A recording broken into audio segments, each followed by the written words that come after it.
जय गुरुदेव।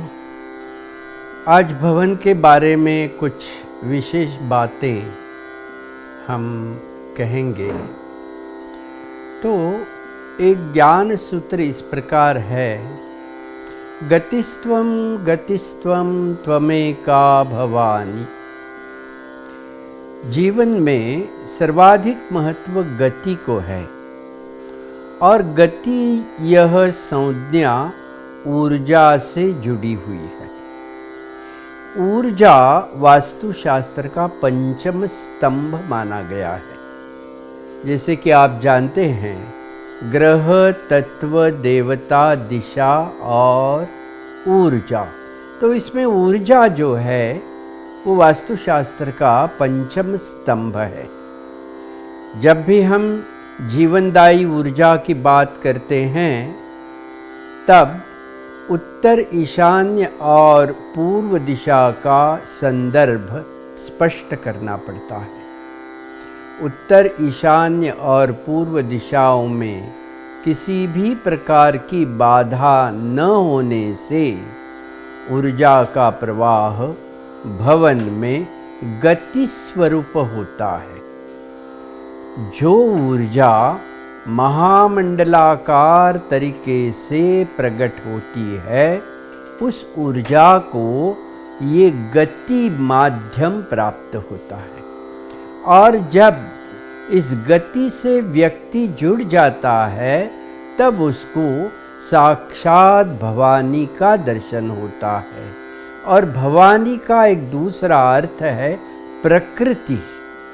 तो जब भी व्यक्ति ऊर्जा के संदर्भ में गति से जुड़ जाता है तब उसके जीवन में हर प्रकार के प्राकृतिक संभावनाओं का संदर्भ ठीक ठीक हो जाता है। तो जीवन में सुखदायी अनुभव आने के लिए भवानी का दर्शन, गति स्वरूप ऊर्जा का प्रभाव तथा उत्तर, ईशान्य और पूर्व, इन तीन महत्वपूर्ण उगमशील दिशाओं में बाधा न होना, इस प्रकार से ये पंचम स्तंभ ऊर्जा का संदर्भ वास्तुशास्त्र से जुड़ा हुआ है।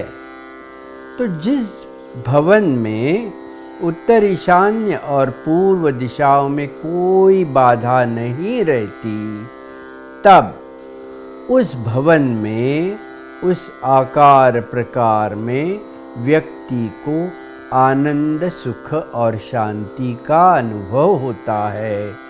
यही तो गतिस्त्वं गतिस्त्वं त्वमेका भवानी, इस ज्ञान सूत्र का एक प्रैक्टिकल मीनिंग, एक अनुभव सिद्ध आयाम हम कह सकते हैं। इसी प्रकार से जो भी योग सूत्र हैं वो योग सूत्रों का संदर्भ वास्तुशास्त्र से जुड़ने के कारण योग शास्त्र को हम वास्तुशास्त्र की जननी कहते हैं। जो भी वास्तुशास्त्र की धारणाएं हैं, प्रतीक हैं, संभावनाएं हैं, उनका कुछ न कुछ बीज जो है वो योग शास्त्र के सूत्रों में पाया जाता है। और यही तो योग शास्त्र की महत्ता है। इसीलिए हर वास्तुशास्त्रज्ञ को वास्तुशास्त्र के सूत्रों के साथ साथ किस प्रकार से योग शास्त्र जुड़े हुए हैं, इसका अध्ययन करना अत्यावश्यक है।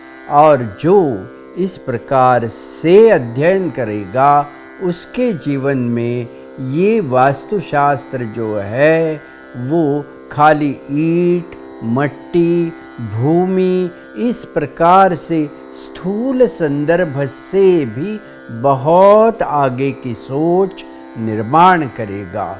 और इसीलिए ये पंचम स्तंभ ऊर्जा का अनुभव पाने के लिए हर प्रकार से योग सूत्र से जुड़ जाना चाहिए, ऐसा मेरा कहना है। आज के लिए इतना ही काफ़ी है। जय गुरुदेव।